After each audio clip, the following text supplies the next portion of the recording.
Hi guys, Olive here. Here today to talk to you about what I am planning on reading in April 2023, and at the end of this video, I'm going to be making a small announcement about something that's going to be going on this channel over the next couple of months. But I want to talk about the books first, because there is nothing I love talking about more than books. We'll start off by talking about all the fiction books I'm planning on reading in April. I am going to be going a little bit easier on fiction in April because March has been so fiction dominant.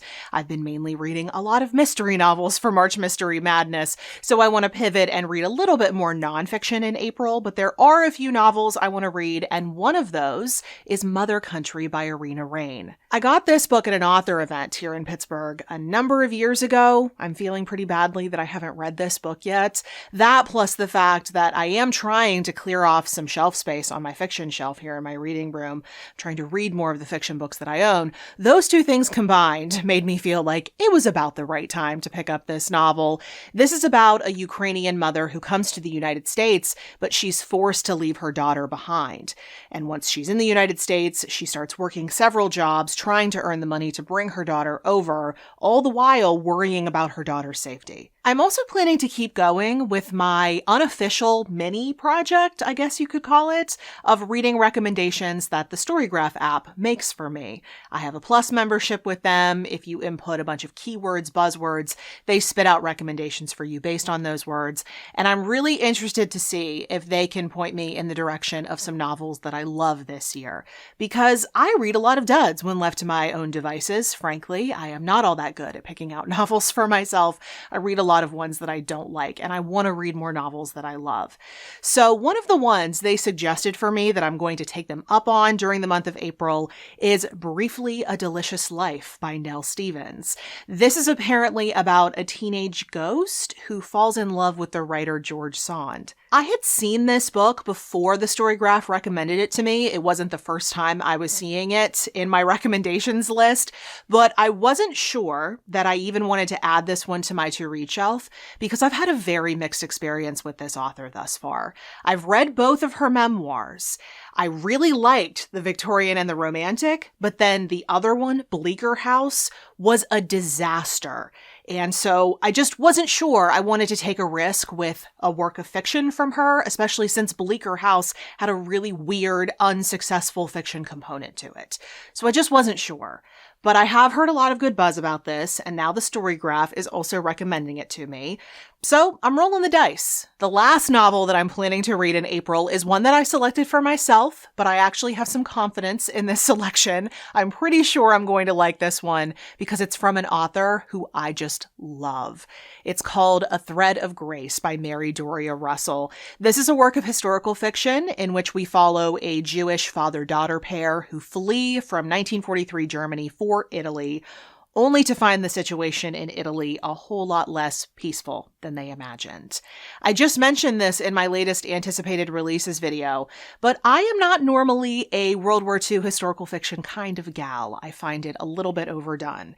But there are a few authors who I will make an exception for, and Mary Doria Russell is one of those because she's fantastic. But moving on to all the nonfiction books I intend to read in April, this first one also has the word thread in the title, just like the previous book, but this one means it a lot more literally. It's called Threads of Life, A History of the World Through the Eye of a Needle by Claire Hunter. This is a global history of embroidery and needlework, and the author tells the stories of people who have wielded a needle over the centuries.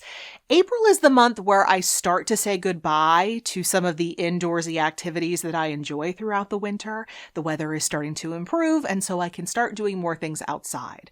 But as we are right now on the cusp of nicer weather coming in, I thought this book would be a nice send-off to those indoorsy activities. This next nonfiction book I thought would be a good one to then welcome in the spring. I know we're officially in spring in name, if not quite in temperature yet. But this next book seemed to be a perfect one to read during the springtime. It's called A Natural History of the Senses by Diane Ackerman. This is an exploration of our five senses, and apparently it contains rich, ornate prose, and I'm totally in the mood for that. I have been meaning to read this book for such a long time. I've made several other attempts. It's been on other TBRs of mine in the past. If you've been around this channel for a while, you may recognize it. It's back. But this is the month, April is the month, that I am hoping to finally finish it. Another nonfiction book I plan on reading in April may eventually prove to be an assault on the senses, but not in a totally unwelcome way. That book is called Taking Stock, A Journey Among Cows by Roger Morgan Grenville.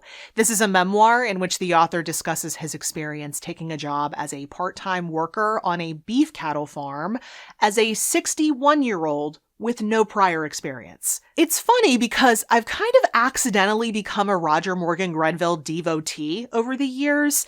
I just recommended his book on beekeeping in a memoir recommendations video. His book on shearwaters was one of 2 books on seabirds that I reviewed in a video a couple of years back.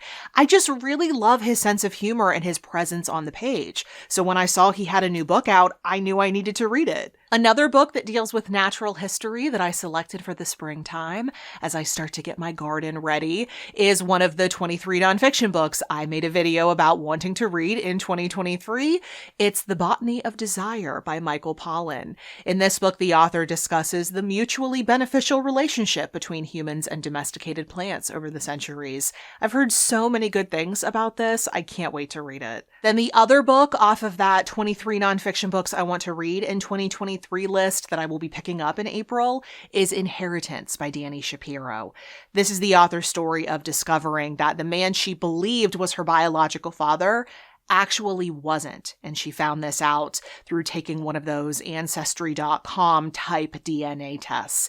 I can't even begin to imagine what kind of an impact that would have on a person's sense of identity. I am really interested to read this author's story. Another memoir that I want to read in April is called All of This by Rebecca Wolf.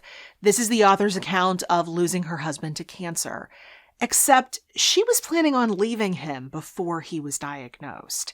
That whole situation sounds incredibly challenging and complex. That is to say, very human.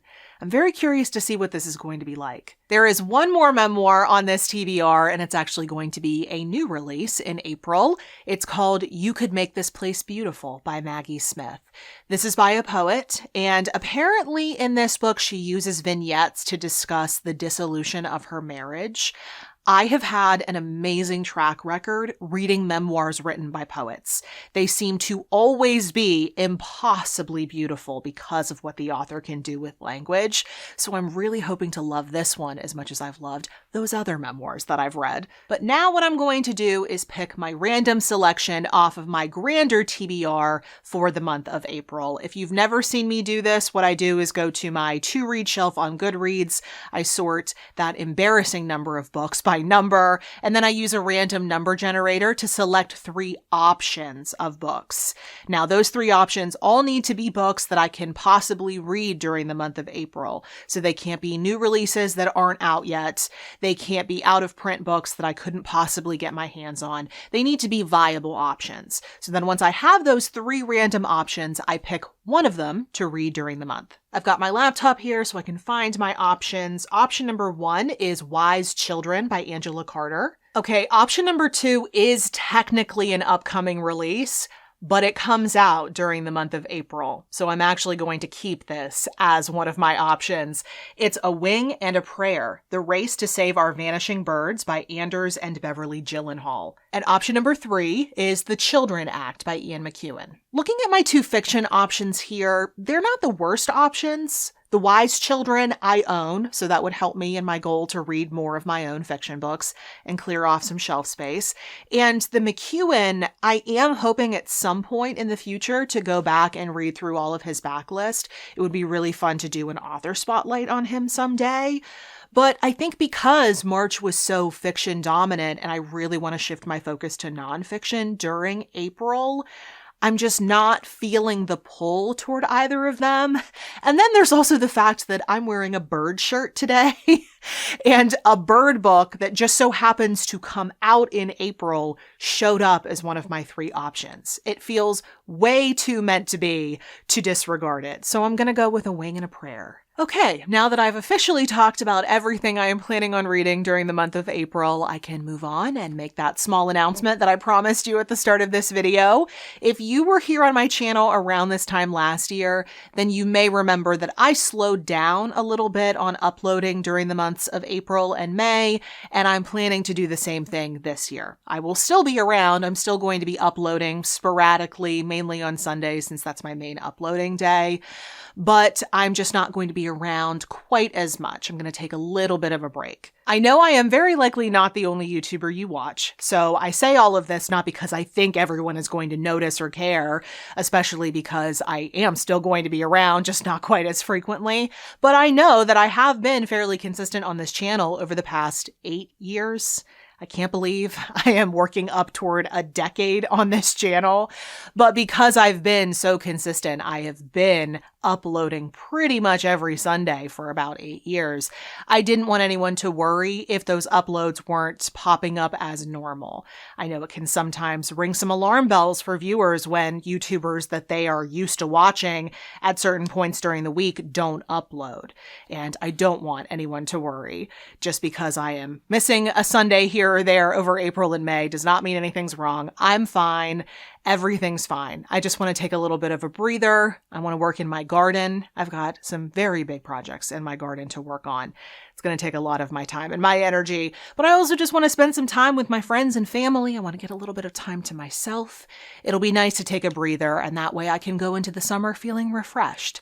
So, just to reiterate, I'm going to be uploading less frequently in April and May, but I am planning to more or less go back to a normal schedule when June rolls around. But that's it. That's all I had to talk about in today's video. If you have any thoughts on any of the books I mentioned today, if you want to read them, if you have read them, you want to tell me your opinion, or if you just want to tell me what your plans are for the springtime, I would love to hear any or all of that down in the comment section below.